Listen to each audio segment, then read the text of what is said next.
Juízes capítulo 9.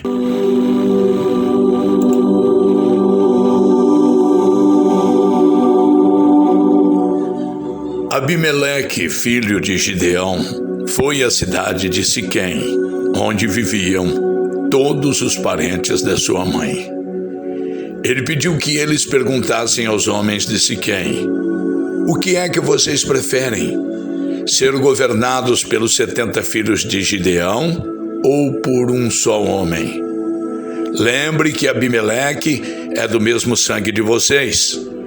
Então, os parentes da sua mãe falaram sobre isso com os homens de Siquém, e eles resolveram seguir Abimeleque porque era parente deles. Deram a ele 800 gramas de prata tirados do templo de Baal-berite. Com essa prata, Abimeleque contratou alguns homens ordinários para o seguirem. Abimeleque foi para a casa do seu pai em Ofra e ali, em cima de uma só pedra, ele matou seus 70 irmãos, os filhos de Gideão. Mas Jotão, o filho mais moço, se escondeu e por isso não foi assassinado. Então, todos os homens de Siquém e de Bet-Milo se reuniram na árvore sagrada de Siquém e ali fizeram de Abimeleque o seu rei.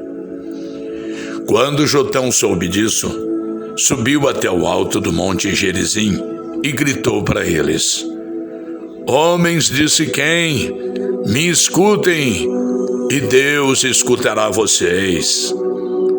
Aí Jotão disse: uma vez as árvores resolveram procurar um rei para elas.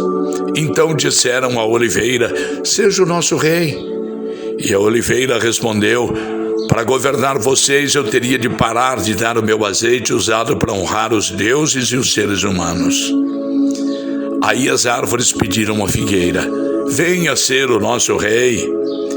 Mas a figueira respondeu: para governar vocês, eu teria que parar de dar os meus figos tão doces. Então, as árvores disseram à parreira: venha ser o nosso rei.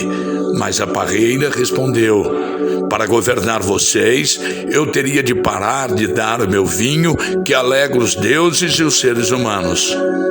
Aí, todas as árvores pediram ao espinheiro: venha ser o nosso rei. E o espinheiro respondeu: se vocês querem mesmo me fazer o seu rei, venham e fiquem debaixo da minha sombra.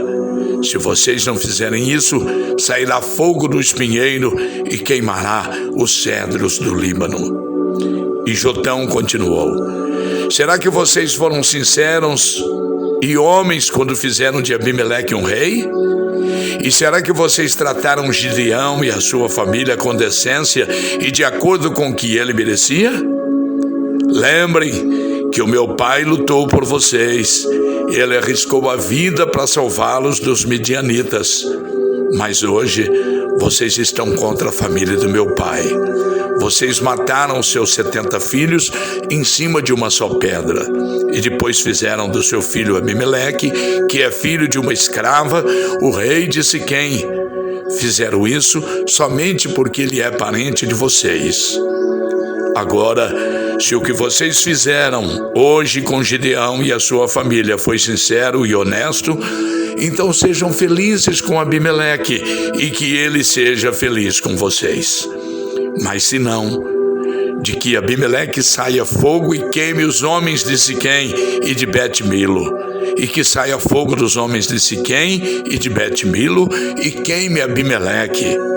Aí Jotão fugiu e foi viver em Beer, porque estava com medo do seu irmão Abimeleque. Abimeleque governou o povo de Israel durante 3 anos. Então, Deus fez com que Abimeleque e os homens de Siquém se odiassem, e eles se revoltaram contra Abimeleque. Isso aconteceu para que Abimeleque e os homens de Siquém, que o haviam ajudado a matar os 70 filhos de Gideão, pagassem pelo seu crime. Os moradores de Siquém puseram homens escondidos no alto das montanhas para matar Abimeleque. Eles assaltavam todos os que passavam por aquele caminho, e Abimeleque soube disso. Gaal, filho de Ebed, foi com seus irmãos para Siquém, e os homens dali confiaram nele. Eles foram até as suas plantações, apanharam uvas e prepararam vinho. Então fizeram uma festa. Depois entraram no templo do seu Deus, comeram, beberam e amaldiçoaram Abimeleque. Aí Gaal disse: por que estamos sendo dominados por Abimeleque? Que tipo de homens somos nós, os homens de Siquém? E quem é ele? É o filho de Gideão? No entanto, Zebu recebe ordens dele. Por que devemos ser dominados por ele? Sejam fiéis ao seu antepassado Amor, pai de Siquém. Aí Gaal disse: se eu fosse o líder desse povo, expulsaria Abimeleque e diria: já que o seu exército é tão grande, então saia e lute. Zebu, o governador da cidade, ficou com muita raiva quando soube o que Gaal tinha dito. E mandou mensageiros a Abimeleque, que estava em Arumá, para dizerem a ele: Gaal, filho de Ebed, e os seus irmãos vieram a Siquém e estão atiçando o povo da cidade contra você. Por isso, faça o seguinte: durante a noite, você e seus homens saiam e se escondam nos campos. Amanhã, levantem-se ao nascer do sol e ataquem de surpresa a cidade. E quando Gaal e os seus homens saírem para lutar, ataque com tudo que vocês tiverem.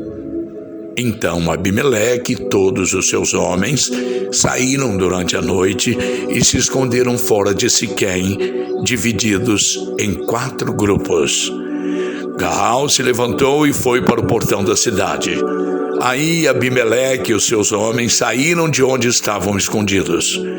Quando Gaal os viu, disse a Zebu: veja, vem gente descendo do alto das montanhas. Mas Zebu respondeu: não são homens, são as sombras das montanhas. Porém Gaal disse: veja, vem gente descendo bem na nossa frente, e um grupo vem vindo da árvore sagrada. Então Zebu disse: onde foi parar toda a sua conversa? Não foi você quem perguntou por que deveríamos servir a Abimeleque? Pois são estes os homens de quem você estava caçoando? Saia agora e lute contra eles. Aí Gaal saiu na frente dos homens de Siquém e lutou contra Abimeleque. Abimeleque o atacou e Gaal fugiu. Muitos homens caíram feridos até perto do portão da cidade. Então Abimeleque voltou para Arumá e Zebu foi até Siquém e expulsou de lá Gaal e os seus irmãos. No dia seguinte, o povo de Siquém saiu para os campos e Abimeleque ficou sabendo disso. Então, ele dividiu os seus homens em 3 grupos e os deixou escondidos no campo, esperando. Quando Abimeleque viu o povo saindo da cidade, saiu de onde estava escondido e os matou. Abimeleque e o seu grupo atacaram de surpresa e tomaram conta do portão da cidade. Os outros 2 grupos atacaram o povo que estava nos campos e mataram todos. Abimeleque combateu os homens da cidade o dia todo, tomou a cidade e matou seus moradores. Então, destruiu a cidade e espalhou sal no chão. Quando os chefes da torre de Siquém souberam disso, foram todos para a fortaleza do templo de Baal-Berite para ficar em segurança. Mas Abimeleque soube que eles estavam reunidos lá. Aí subiu o Monte Salmão com os seus homens, pegou um machado, cortou um galho de árvore e o pôs no ombro. Disse aos homens para fazerem depressa a mesma coisa. E cada um deles cortou um galho de árvore. Depois, eles seguiram Abimeleque e fizeram uma pilha de galhos encostados na fortaleza. Em seguida, puseram fogo nos galhos e queimaram a fortaleza com toda a gente dentro. Assim, morreram todos os moradores de Torre de Siquém, mais ou menos 1.000 homens e mulheres. Depois, Abimeleque foi a Tebes, cercou a cidade e a conquistou. Em Tebes havia uma forte torre. Todos os homens e mulheres, os líderes da cidade, correram e entraram nela, fecharam as portas e foram para o terraço. Abimeleque avançou, atacou a torre e chegou até a porta para pôr fogo nela. Mas uma mulher jogou uma pedra de moinho na cabeça dele e quebrou seu crânio. Aí ele chamou depressa o moço que carregava suas armas e disse: "Tire a sua espada e me mate. Eu não quero que digam que fui morto por uma mulher." Então o rapaz tirou a espada e o matou. Quando os israelitas viram que Abimeleque estava morto, voltaram todos para casa. E assim Deus castigou Abimeleque pelo crime que havia cometido contra o seu pai, o crime de matar os seus 70 irmãos. E como castigo pela maldade dos homens de Siquém, Deus fez com que eles sofressem. E assim aconteceu que Jotão, filho de Gideão, tinha dito que aconteceria quando os amaldiçoou.